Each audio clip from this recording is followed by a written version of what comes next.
Jason. In addition to being a graduate student at USC, I'm defending my dissertation in about 2 or 3 months. Now I can see you. I write about animals. I also study animals. I study chickens. And you might ask, why, Jason, would you study chickens if you're a developmental psychologist? And the answer is, of course, because the worst way to study the development of a mind is to study a human baby who is useless for a year. Chickens, on the other hand, from day one of life can run around and kind of interact with the world. So we study animals because they tell us something about what it means to be a human. We also, of course, study animals because we've fucked up the world and we want to kind of save it now. And we can do better to save the animals if we know how they think. So that is why we might be able to learn something about mating from other animals. Number one, to help them mate. And number two, to learn something about how we mate. So we're here to talk about Valentine's Day. This is sort of the human courtship ritual of Valentine's Day. It involves expensive jewelry and sugar and alcohol. And we start the day with sort of this fantasy. Earlier, Chris Ryan was talking about this fantasy versus reality of sex. So we start with this fantasy. We hope that things like this will get us to a place like this. But for some of us, it gets us to a place like this.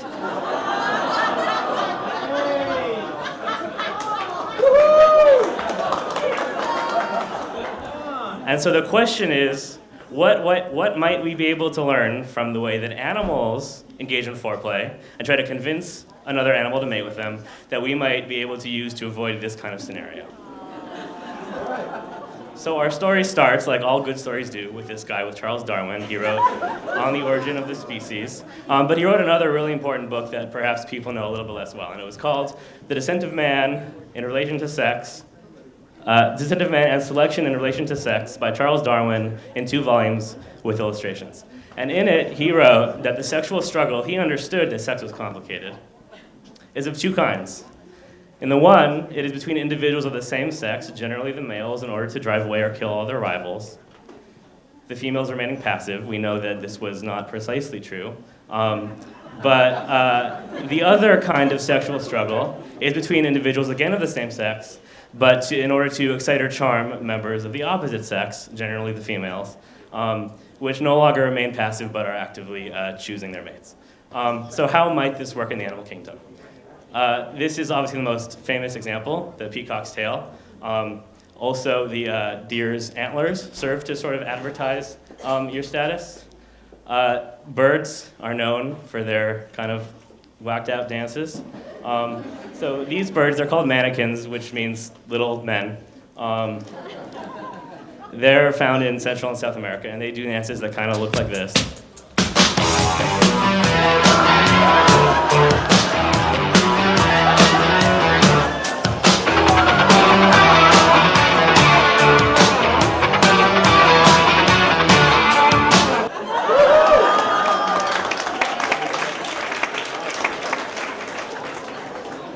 Some birds don't exactly dance, but they do other kinds of art. The great bowerbird, which is found in Australia, constructs these elaborate bowers and uses actually forced perspective to make himself look bigger. So he puts all the small rocks in the front of the bower and the big rocks in the back of the bower. So when he runs across the back of the bower, he looks even bigger than he is. So that's a different kind of art that you might find in the animal kingdom. The springbok, which means jumping goat, advertises his availability by jumping. This is actually called pronking.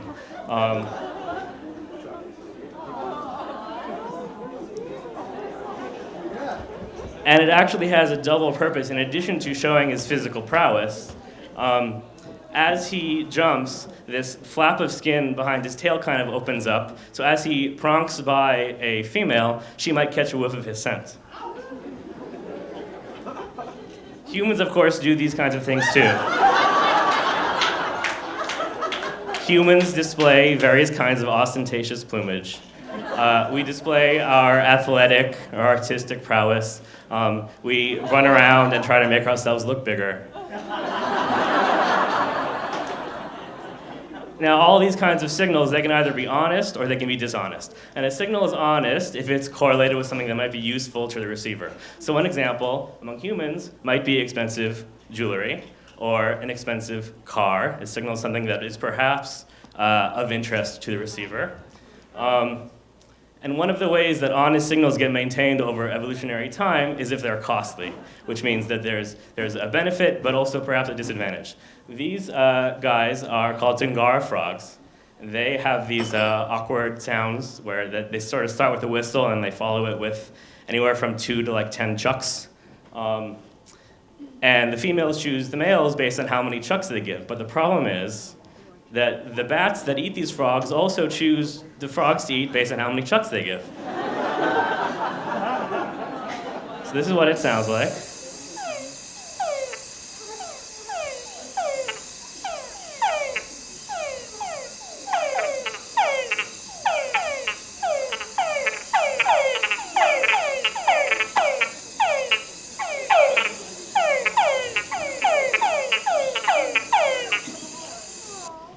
But here's the problem. These guys, these bats, this is what they eat.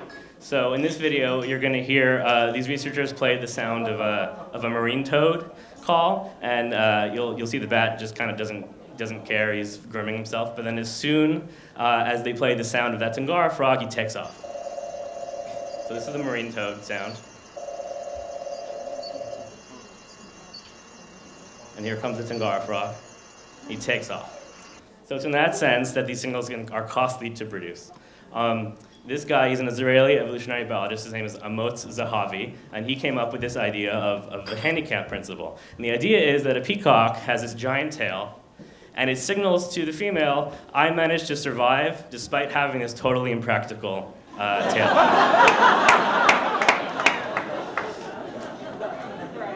Among humans, it's almost the exact same as when we display that we have all of these resources. Look how rich I am that I can afford to waste all of these resources that I have.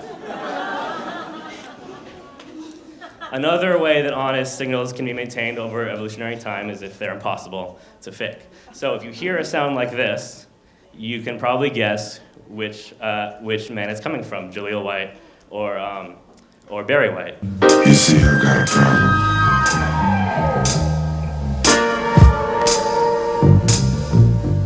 A real serious problem.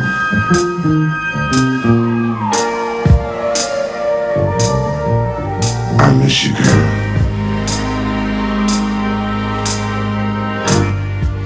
All right, and the reason why this is thought to be impossible to fake is because there are certain physical attributes to these sounds that are called formant dispersions.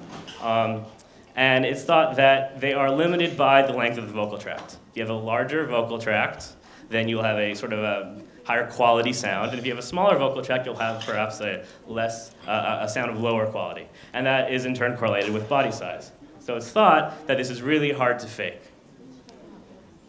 Now, the vocal tract includes things like the larynx, the pharynx, the lungs, the diaphragm. This is an X-ray of the vocal tract of a koala, because our story continues with this guy. Koala, for those of you that did not know, its Latin name means ash-colored pouch bear, despite the fact that the koala is not a bear. If you only remember one thing from tonight, it's that the koala is not a bear. And the female koala has a problem. She hears all of the males around her, and how does she decide which one to choose? This is what the male koala sounds like.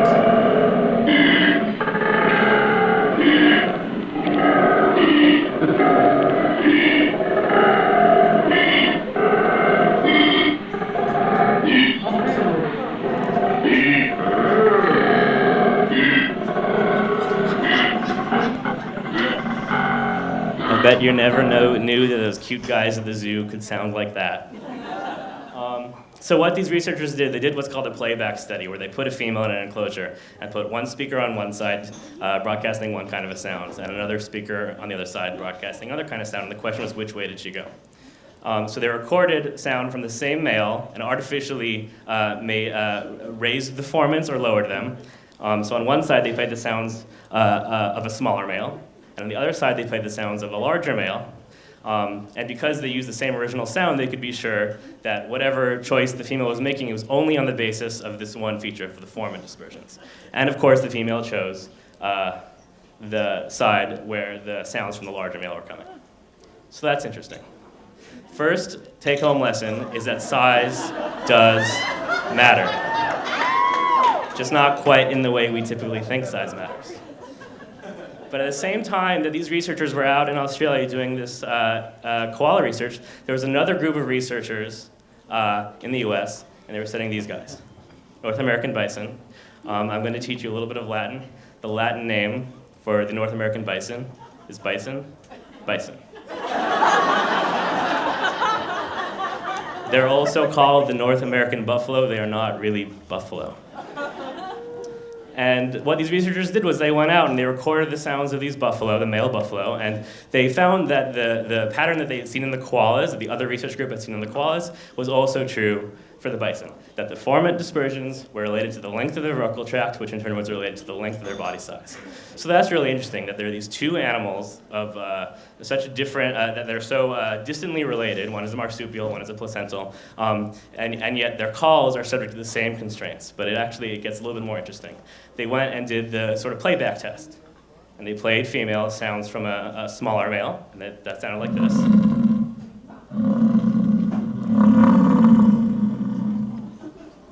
And then they played sounds from a larger male, and they sound like this.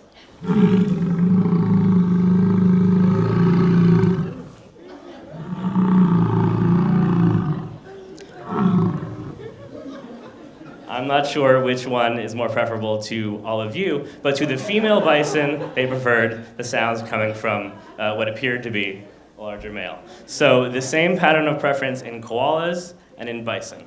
But it even gets a little bit more interesting, because they went back out and they measured if these calls are going to be important for mating, then you would expect that the calls would have a relationship with sexual success, with reproductive success. And they found that body mass of these males was indeed correlated with a number of successful copulations in the whole breeding season.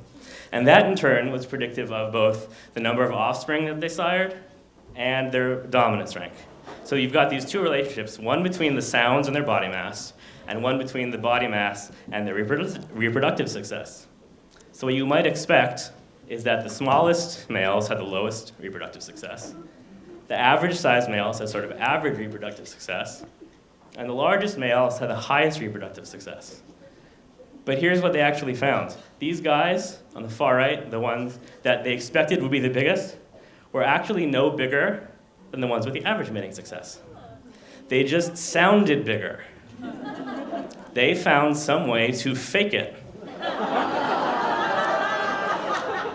And so the second take-home lesson from this evening is that size matters, but you can fake it.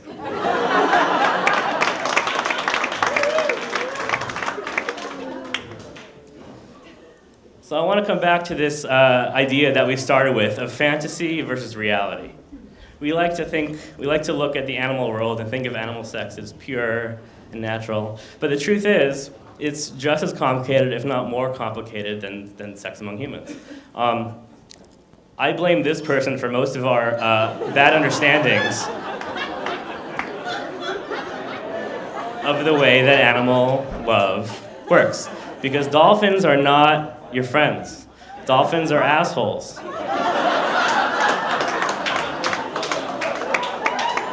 I know it looks like they're always smiling, but that's because they're smarter than you are. And the way that dolphin sex works is groups of 3 or 4 male dolphins will corral a female and separate her from her group and keep her separated for sometimes weeks at a time, and they'll take turns mating with her, forcibly. And if she tries to escape, they'll beat her with their tails. Sea otters do the same thing, by the way. Sea otters will rape and drown baby seals. They're also assholes. And dolphins also have a lot of non-reproductive sex. So I unfortunately don't have a good picture, but this is from the Museum of Sex in New York City of dolphins. And just to sort of orient you to what you're looking at, this is a male, and this is a male, And that's a blowhole. And that is not a flipper.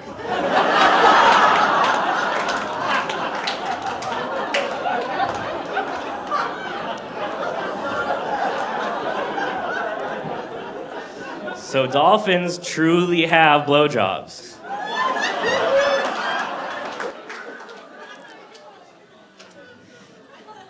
These are called cuttlefish. They're cephalopods. They're related to octopuses and to squids. Now this is a male, and he sees a female, and he's courting her, and he's displaying on the side of his body a cephalopod, a cuttlefish courtship display. But he's a cross-dresser. These guys can change what their bodies look like, and these guys have such precise control over their skin displays that when there's a rival male coming, he will pretend to be a female from the point of view of the male.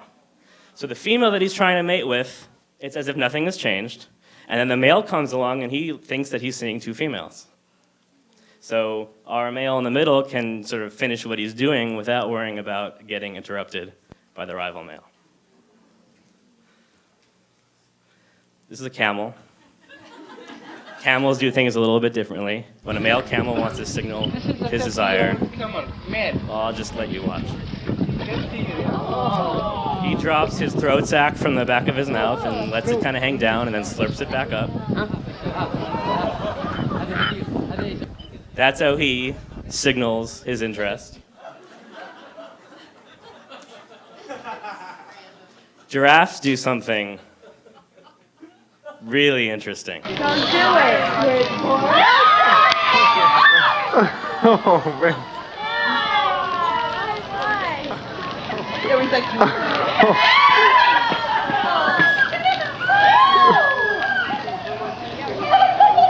yo, he had a quite many ears. Yes. I won't do that. He's like,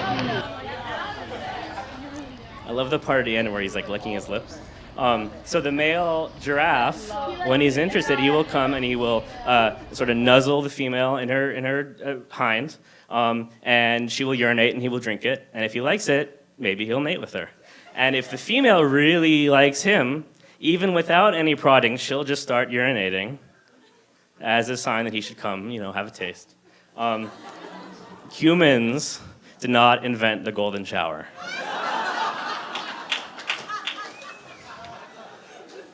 But that's nothing compared to the hippo. I think that the hippo is the least appreciated African mammal.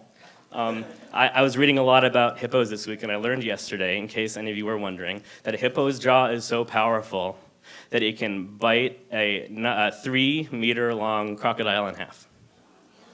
That's really cool, right? But that's not interesting for mating. What these guys do, this is a male. There he goes. oh my god. Good work, buddy. You gotta smell it. Takes the cake.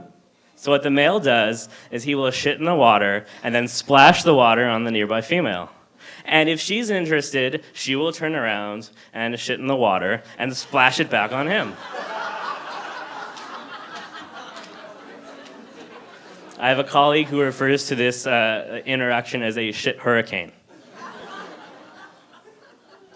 Now, it might not be clear what you're seeing here, but these are North Atlantic right whales. And again, to orient you to what you're looking at, here's a male, here's a female, here's another male, and what we call this in science is simultaneous intromission. What you all might call this is double penetration. So even giant ocean-living mammals have threesomes sometimes. So the main lesson that I want you to take home, other than the fact that dolphins are assholes, that's the most important one, is that sex is as complicated, if not more complicated, in the animal kingdom as it is among humans. And the way I sort of think about studying animals is that we look at them and it's as if we're seeing a funhouse mirror returning our image, and it's slightly distorted, but there's still something really interesting to be learned about what it means to be a human by watching other animals. So whatever weird, crazy, twisted thing that you think you're into and you think you might be the only one, I promise, there is an animal species for whom it is the norm.